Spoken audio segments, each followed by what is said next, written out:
Hey there, good afternoon. It's Jeff Grace with the Grace Real Estate team at RE/MAX Hallmark here in Toronto. It's June 1st, and I'm coming to you with my latest edition of COVID versus the Toronto real estate market. The news has been solid over the past week, and I want to show you some of the statistics we've been looking over. If you watch my previous videos, you'll see that I'm using data provided to us by Broker Bay, which is a software company that a lot of the large real estate brokerages in Toronto use to book appointments on their listings. And what I've been looking at here is I've been looking at the number of showings that are booked on a weekly basis, because that really indicates market activity, which obviously showings lead to offers. Over here on the beginning of the map, you'll see that this is a trailing 90-day map here. We're seeing the peak of pre-COVID levels right here. So on a given Friday, which is the busiest day of the week for showings being booked, there were 11,646 showings booked. And then when COVID hit, our real estate market froze up because we were told to stay at home. And we hit a low on a Friday of 1,618 showings being booked. That was only 14% of the activity that we were seeing up here. So the market really slowed down. And what we've seen over the last 8 weeks, market activity has been picking up. And it's been growing exponentially to the point now where last week we saw 7,099 showings booked on Friday, which is up to 61% of the activity of pre-COVID.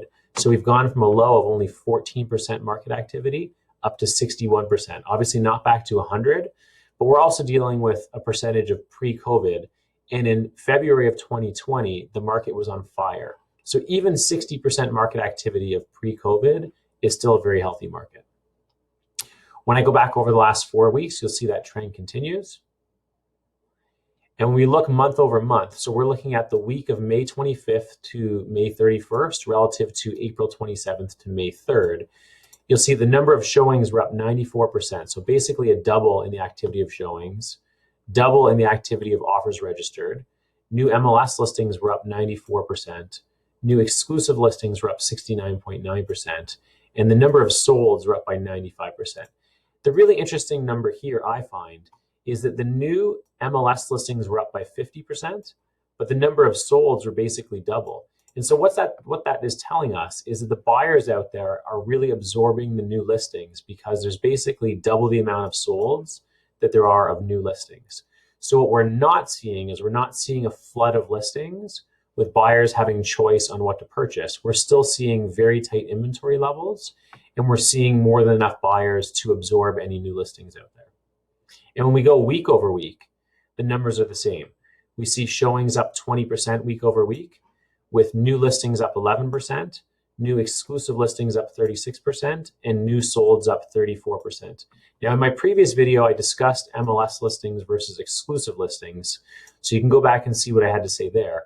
I'm putting more weight on the new MLS listings because those are the majority of the listings, and they're the listings that all the buyers see. So with new listings week over week up by 11%, but the sales up by 35%, again, we're seeing the buyers are really absorbing the number of listings out there, and there's no flood in terms of new listings. And I've had a couple of clients talk to me about that. And I think there must have been some articles written. They were predicting a flood of new listings, and they were saying, is this going to happen? How's the market going to be affected when there's this flood of new listings in the market? We're not seeing it. We're seeing all of the listings come out, be absorbed, and we're seeing the number of solds much greater than the number of new listings. The new exclusive listings is up a higher amount. Again, I discussed that in my video last week. Go back and take a look at that because that's a pretty interesting number to discuss. Overall, what we're seeing is we're seeing more showings, more sales, more listings, but the more listings are happening at a slower rate than the more sales. So here it looks like a very healthy market. It still seems to favor sellers. If you're out there looking for a home, I've got a number of clients who are, and they're experiencing it firsthand that they just can't find great homes right now. In my opinion, I wouldn't be waiting for some major correction in the Toronto real estate market. We've sold for 31 years, our family. We've sold through the 90s recession. We've sold through 9/11. We've sold through SARS. We've sold through the 2008 financial collapse. And it's not to say Toronto's real estate market never is affected. But what we're looking at right now is we're looking at a global pandemic and our real estate market going into about a 6 to 8 week slump and then responding quite positively.